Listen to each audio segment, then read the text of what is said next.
tell you something, baby.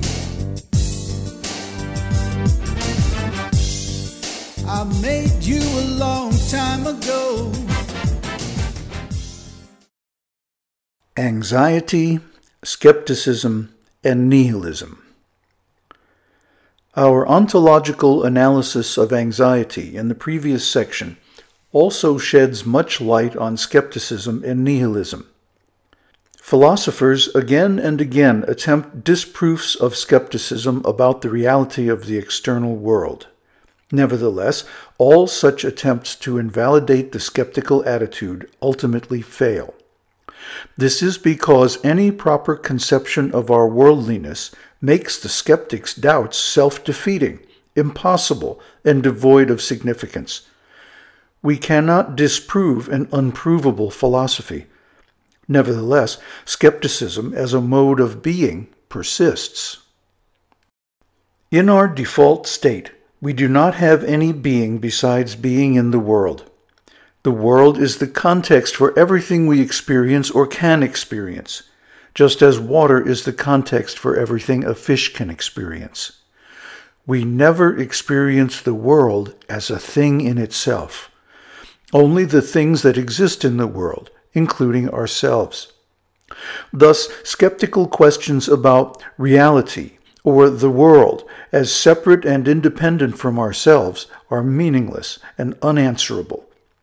It is as useless to attempt to prove or disprove such ontologically incoherent statements as it is to try to make sense out of nonsense. Yet, skeptical doubts about individual objects in the world are not only articulable, but also irrefutable, and such skepticism is pervasive in modern thought. From the ontological point of view, the skeptical impulse is certainly self-defeating, since its doubts annihilate the conditions for their own meaning. Yet, skepticism is also self-renewing as a human possibility, affecting those possessed by it with a near unshakable confidence in their own conclusions. How is this possible? Since the skeptical attitude is a human ontological possibility, a way of understanding and grasping one's worldly existence, it must be subject to ontological analysis. That means, among other things, that it should be inflected by a particular mood. We can easily observe that the skeptic is someone beset by gnawing doubts, someone in the grip of anxiety. Skepticism is anxiety manifest as philosophy. But more than that, anxiety is one of the most powerful possibilities of our phenomenological self-disclosure. In anxiety, we reveal ourselves as worldly beings whose being is an issue for us. Thus, we should expect skeptical anxiety to be very useful in phenomenological self-inquiry, and so it is. Anxiety finds its clearest expression when it has no particular object. Pure objectless anxiety is related to, and hence reveals, the worldliness of the world and the uncanniness or alienating strangeness of being in the world. Thus, it helps to disclose our own inherently worldly being. It also reveals that our way of being in the world is that of being not at home in the world. How does skeptical anxiety confirm this paradoxical perception? One aspect of anxiety is the sense of a disconnect between ourselves and the world. It gives a sense of a void at the heart of reality, and a sense of ourselves as not at home in the world. Another aspect of anxiety reveals a disconnect between ourselves and others, as if their thoughts and feelings were unknowable. Thus, we often experience ourselves as alone and alienated in the world. In either mode, skepticism as an expression of anxiety finds itself opposed to common sense, to what everybody knows, the truths of average everyday human existence, being in the world absorbed in phenomena and the opinions of others. Ontological structure of anxiety. In this opposition to worldliness, the skeptic discloses and falsifies the default realities of typical human beingness. For although we are essentially worldly, we are also always more than any particular worldly situation in which we find ourselves. Although we are overwhelmed by being in the world, we are also individuated. Hence, the argumentative skeptic, in his denial of our worldliness, commonality, and inauthenticity, also denies the truth of our being in the world. At the same time, the objectless anxiety of which skepticism is the expression, in its fear of accepting absorption in the world, hints at the hidden truth of our being, our innate possibility to attain true individuality, integrity, and authenticity. Further, if skepticism repudiates the common sense expressions of ordinary being in the world, then they must be contingent, simply an accident of the conditions of our being in the world. Skepticism shows that worldly articulations of meaning can continue to affect us only if we continue to care about them. The self-defeating character of skepticism, this sentence is false, means the skeptic can effect such withdrawals of interest in the world, even in the guise of the most passionate investment in it. In other words, the self-subversiveness of skepticism shows that caring about worldly discourse, in which the issue of our own being is most fundamentally at stake, is not automatic. It is not that expressions of worldliness are part of the predetermined essence of our existence. Rather, they are a cultural inheritance that we can choose whether or not to take responsibility for in and through our being in the world. There is also a third aspect that skeptical anxiety helps to bring out, the uncanniness of being in the world. For the worldliness of the world, to which anxiety is a response, is a system or field of meaning. Therefore, the sense or meaning of our existence is ultimately an aspect of our being. If that is so, the significance of our lives cannot be derived from any external source or authority, whether that source is conceived as God, as a range of Platonic ideals, or as a structure of values encoded in the structure of reality by genetics or other physical laws. Our authentic being must be rooted in the uniqueness of our individuality, and thus must be sought within ourselves by phenomenal self-examination. How, then, can the structures of meaning that give orientation and meaning to our being in the world have any genuinely objective authority, any real claim on us?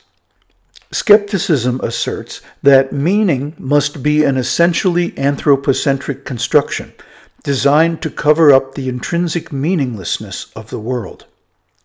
Anxiety's disclosure of the world as a domain in which we are ultimately not at home, and can choose to accept or not, is perfect confirmation of the ontological truth that the meaning of our lives lacks any external ground.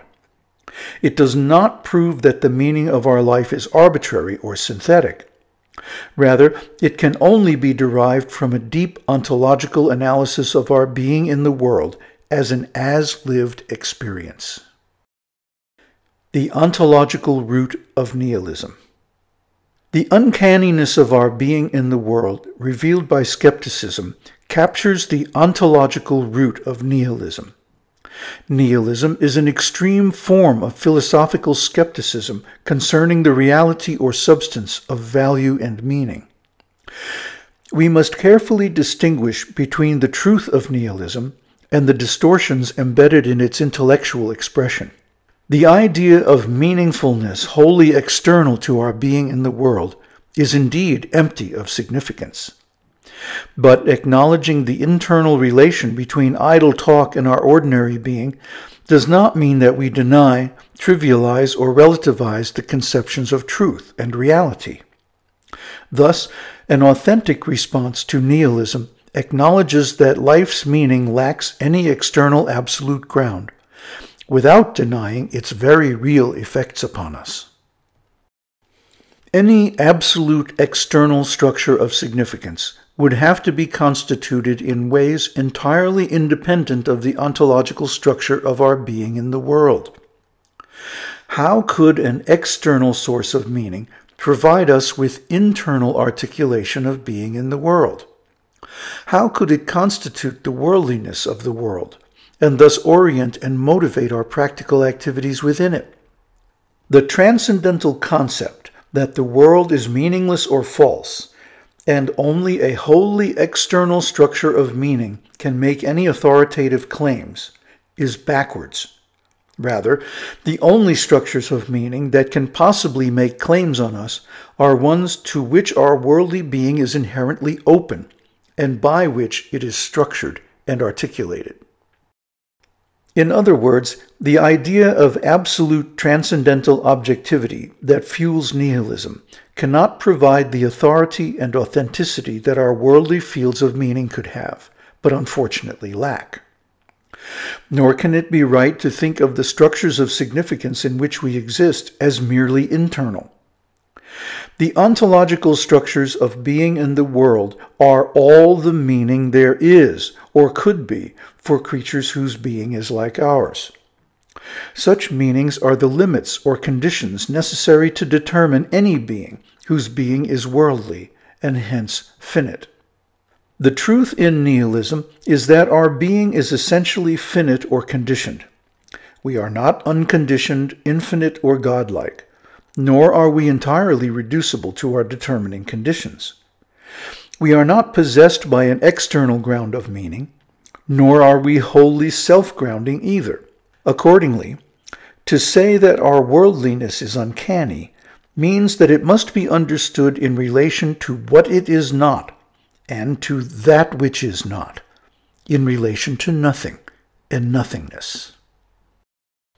The skeptics truly suffer the reality of ordinary human existence, for they give philosophical expression to the pervasive mood of anxiety in being in the world. However, from an ontological point of view, skepticism does not properly articulate that reality, or how best to understand its passionate anxiety. This is a vital task of authentic phenomenology. Phenomenological investigations of being must be informed by some particular mood. We are open to skeptical anxiety, not only subjecting it to serious phenomenological analysis, but also allowing it to guide our sense of what matters in the field of practical activity. Then we become sensitive to the most far-reaching and primordial existential disclosure of our being. What else could better facilitate our attempts to grasp our being in as transparent a manner as possible, to make the existential possibility of investigating our being truly our own? But it is critical that we adopt a moderate attitude toward the skeptical mood. Especially, we should not take skepticism's interpretation of its own significance for granted. We should not accept the skeptic's over-anxious claim of knowing that the world is not knowable, without acknowledging that the world cannot therefore be doubtable either. Authentically skeptical phenomenology distinguishes the disclosures made possible by its mood of anxiety from that mood's self-concealment and deception. We must overcome skepticism from within by being skeptical about its self-distorted misunderstandings. We must dwell in the mode of being in the world without making ourselves at home in it. Only thus can we discover what is truthful about skepticism and the actual value that skepticism can disclose to us.